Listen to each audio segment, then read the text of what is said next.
안녕하세요. 한국공론포럼 박태순입니다.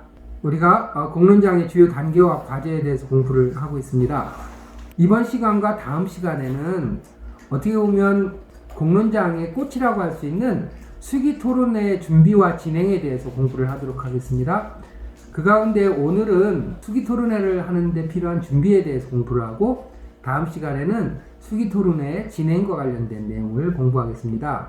수기토론회를 성공적으로 개최하기 위해서는 준비해야 될 내용과 또 실제로 수기토론회 공간에서 진행과 관련된 내용이 있을 겁니다. 그래서 이번 시간에는 수기토론회를 성공적으로 잘하기 위해서 사전에 준비하고 검토해야 될 내용에 대한 공부를 하는 거다, 이렇게 이해를 하시면 되겠습니다.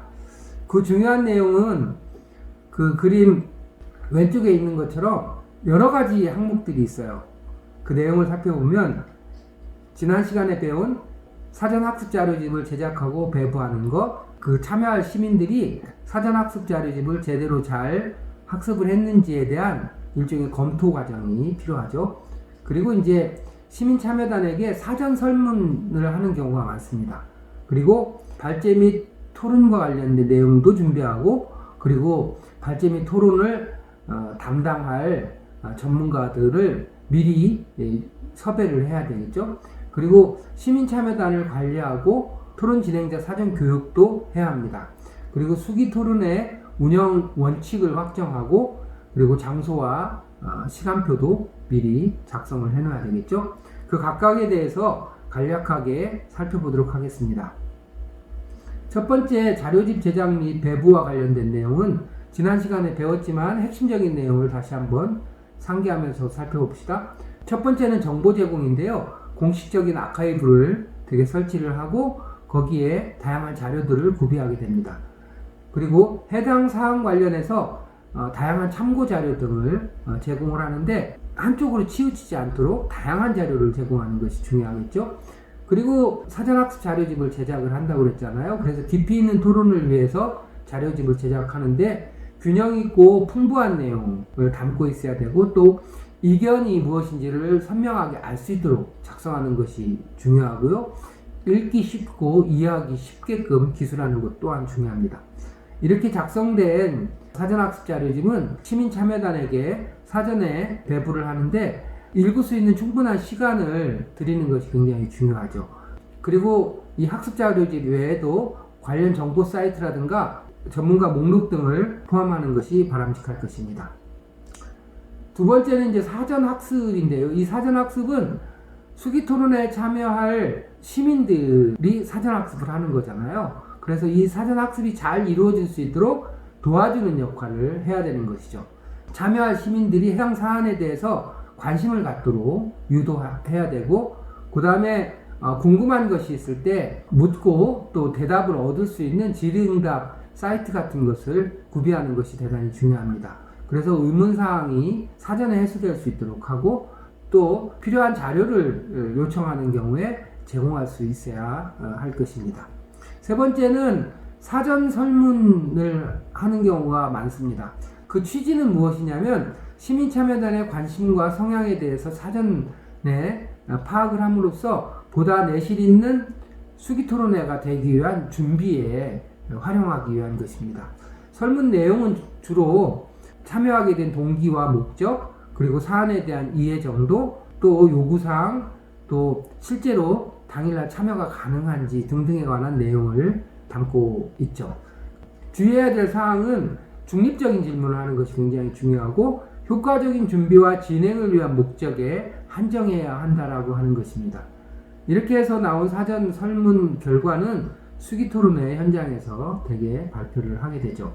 네 번째는 의제를 준비해야 되는데요. 의제라고 하는 항목에는 대체로 다음과 같은 내용들이 포함되어 있습니다. 수기토론의 목적과 목표, 그래서 수기토론을 통해서 달성하고자 하는 내용과 효과, 그 다음에 논의 범위가 들어가야 되죠. 수기토론회에서 논의할 주제의 범위, 또 논의 방식, 또 의사결정 방식 같은 것도 되게 들어가 있고요. 또 의제와 주요 논의 주제에 관한 내용들이 담겨 있어야 됩니다. 그래서 수기토론회에서 다룰 의제, 논의 순서, 의제별 논의 주제 등을 담고 있어야 합니다. 다섯 번째는 발제자와 토론자를 사전에 섭외를 해야 되겠죠. 그래서 발제자 및 토론자 선정과 관련해서는 쟁점이 명확하게 드러날 수 있도록 선정하는 것이 굉장히 중요합니다. 그리고 다양한 관점과 소수 의견이 존중될 수 있도록 발제자와 토론자를 섭외하는 것이 굉장히 중요하고요. 특히 전문가뿐만 아니라 핵심적인 이해관계자가 꼭 포함이 돼야 되겠죠. 그리고 이제 발제자나 토론자 외에도 수기토론회 공간에서 다양한 자문을 해줄 수 있는 자문 전문가들, 우리가 이전에 공론장의 구조에 대해서 배울 때 자문단 같은 것을 두는 것이 좋다고 그랬잖아요. 이 자문단에 있는 분들이 수기토론회에 적절히 결합할 수 있도록 하는 것이 좋습니다. 수기토론회 당일날 시민들이 제기하는 다양한 질문이라든가 의문점들을 해소하는 데 역할을 하게 되죠. 전문가들을 배치하는 것이 중요하고요. 또 쟁점을 포괄할 수 있도록 복수로 배치하는 것이 좋습니다. 그래서 한쪽 성향을 갖고 있는 전문가가 아니라 쟁점이 존재하면 균형 있게 전문가들이 참여할 수 있도록 하는 것이 중요하다, 이렇게 말씀드릴 수 있습니다. 여섯 번째는 시민 참여단이 이제 어떤 사람들이 참여할 것인지 결정이 돼 있잖아요. 그런데 이제 실제로 수기 토론회까지 이분들이 제대로 잘 참여할 수 있도록 안내하는 것이 굉장히 중요하죠.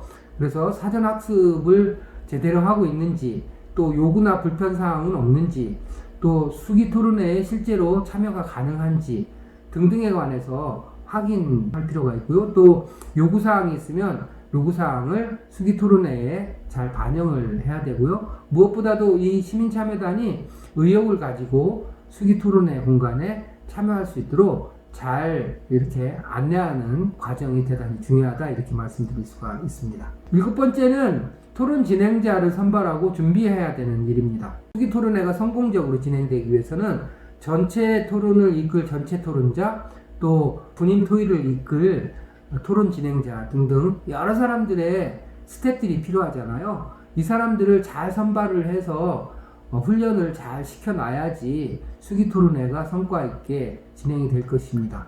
그래서 토론 진행자를 선발하기 위해서는 사안의 성격을 고려해서 진행자를 선발을 해야 됩니다. 일찍이 말씀드린 것처럼 퍼실리테이터 정도면 되는지, 아니면은 갈등이 심각해서 미디에이터, 조정자가 필요한지 등등 그 사안의 성격에 맞는 진행자를 선발하는 것이 대단히 중요하고요. 그리고 무엇보다도 최대한 지역사회 인사를 발탁하는 것이 좋습니다. 외부에 있는 사람보다는 그 지자체면 지자체 내에 있는 사람들이 진행에 참여할 수 있도록 해서 토론 진행자가 지역의 자산이 될 수 있도록 기회를 주는 것도 굉장히 좋은 일이잖아요. 그래서 최대한 지역사회 인사를 발탁을 해서 준비를 하는 것이 좋겠다. 토론 진행자가 선발이 되면 이분들을 대상으로 사전 교육을 해야 됩니다. 그래서 해당 사안에 대해서 잘 이해하도록, 그리고 또 의제와 주요 쟁점이 무엇인지에 대해서도 잘 이해하도록 하는 것이 중요하고요. 또 시민참여단에 주로 어떤 분들이 참여하는지, 또 진행자가 지켜야 될 수칙이 무엇인지를 사전에 충분히 숙지할 수 있도록 준비하는 것이 대단히 중요하다, 이렇게 말씀을 드리겠습니다. 참고로 그 토론 진행자의 역할에 대해서 간략하게 살펴보면, 토론 진행자는 논의 목적과 과제를 설명할 수 있어야 됩니다. 또 논의 범위를 설명할 수 있어야 되고, 또 자유롭고 평등한 발언 기회를 제공할 수 있어야 되고요. 또 논의 맥락을 이해하고 논의 체계를 수립할 수 있어야 됩니다. 그리고 또 갈등이 심각한 사안인 경우에 갈등의 성격과 원인에 대해서도 어느 정도 이해하고 있어야 되고요.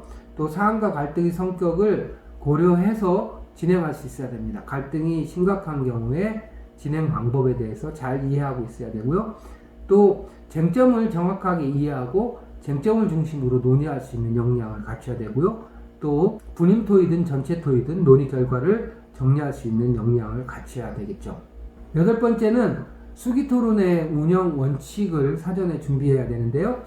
그 핵심적인 내용은 수기 토론회에서 참여자가 시작부터 끝까지 지켜야 될 수칙에 대해서 잘 정리를 해서 참여자가 그 내용을 사전에 알 수 있도록 하는 것이 대단히 중요하고요. 사전 학습 자료집에도 그 내용을 되게 첨부하는 것이 일반적이라고 볼 수가 있습니다. 진행자 역할에 대해서는 바로 앞부분에서 말씀을 드렸고요. 여기 토론 참여자 수칙 관련해 가지고 몇 가지 내용을 말씀 좀 드리겠습니다. 첫 번째는 주인의식이죠. 그래서 수기 토론회에 참여하는 시민이 의사결정의 주체라고 하는 것을 주지시킬 필요가 있고요. 두 번째는 자율적 운영입니다. 그래서 수기 토론회에 참여한 사람들이 공론장의 운영 규정이라든가 공론장에 필요한 내용들을 필요에 따라서 스스로 논의를 통해서 구성해 갈 수 있어야 하는 것이죠. 그리고 무엇보다도 이제 상대에 대한 의견 존중과 논의 결과에 대한 존중 역시 대단히 중요한 내용이라고 말씀을 드릴 수가 있습니다. 이런 내용을 중심으로 토론 참여자의 수칙을 작성을 하게 되는 것이죠.